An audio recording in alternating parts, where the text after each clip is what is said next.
సారంగపాణి జాతకం ప్రియదర్శి గారి కొత్త సినిమా అయితే చూసేసాను గైస్.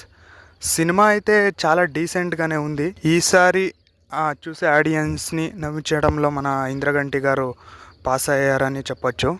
ఈ సినిమా స్టోరీ లైన్ అయితే హీరోకి చాలా జాతకం పిచ్చి ఉంటుంది. ఒక పార్టీలో అంటే మన అవసరాల శ్రీనివాస్ గారు వచ్చి నీకు ఒక సమస్య ఉంది అని చెప్తాడు.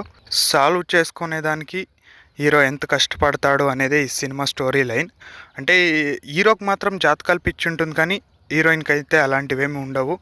వీళ్ళిద్దరి మధ్య నడిచే ఒక స్టోరీనే ఈ సారంగపాణి జాతకం. సినిమా అయితే ఓవరాల్ గుడ్, కానీ కొన్ని కొన్ని సీన్స్ అయితే అవుట్డేటెడ్గా అనిపిస్తాయి అంతే. ఈ సినిమాకి ఇంకొక ప్లస్ పాయింట్ ఏంటి అంటే మన వైవ హర్ష గారు కానీ వెన్నెల్ కిషోర్ గారు కానీ చాలా ప్లస్ పాయింట్ ఈ సినిమా స్టోరీ లైన్కి. ఈ సినిమాకైతే యూఏ సర్టిఫికేట్ తీసుకురావడానికి అక్కడక్కడ చాలానే ట్రై చేశారు. అందుకోసం కొన్ని డైలాగ్స్ కూడా మ్యూట్ చేశారు. సినిమా అయితే ఓకే ఓకే గైస్, ఫ్యామిలీతో చూడొచ్చు. చాలా డీసెంట్ కామెడీ, అంటే అక్కడక్కడ డబల్ మీనింగ్ డైలాగులు ఏవి లేకుండా చాలా నీట్గా ఉంది సినిమా అయితే. ఫ్యామిలీతో కలిసి చూడొచ్చు. సినిమా టెక్నికల్ వర్క్ కూడా అంతే, చాలా అద్భుతంగా ఉంది అని చెప్పలేం, కానీ చేసిన దాంట్లో చాలా బాగానే చేశారు సినిమా అయితే. ఈ cinema main theme comedy entertainment కావడంతో ఈ సినిమాలో వేరే ఏది ఎలిమెంట్స్ కనపడవు మనకి. అంటే ఒక కామెడీ లెవెల్లోనే వెళ్తూ ఉంటుంది సినిమా అయితే.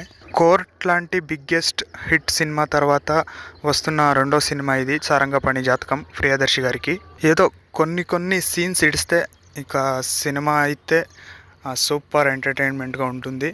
వెళ్ళి అందరూ తప్పక చూడండి. ఓకే గైస్, ఒకవేళ మీరు ఈ సినిమా కనుక చూసింటే ఎలా ఉంది అని కామెంట్ చేయండి. ఒకవేళ చూడకపోతే వెళ్ళి చూడండి, సినిమా చాలా బాగుంది. అలాగే మన ఛానల్ సబ్స్క్రైబ్ చేసుకోండి. ఈ వీడియో నచ్చితే ఒక లైక్ కొట్టండి. అందరూ సబ్స్క్రైబ్ చేసుకోవాలి, ఎందుకంటే నేను ప్రతి వీడియోలో చెప్తూ ఉంటాను, ఈ ఇయర్ అయ్యేలోపు మనం ఒక 10,000 మంది సబ్స్క్రైబర్ని అయితే రీచ్ కావాలి. సో ప్లీజ్ అందరూ సబ్స్క్రైబ్ చేసుకోండి.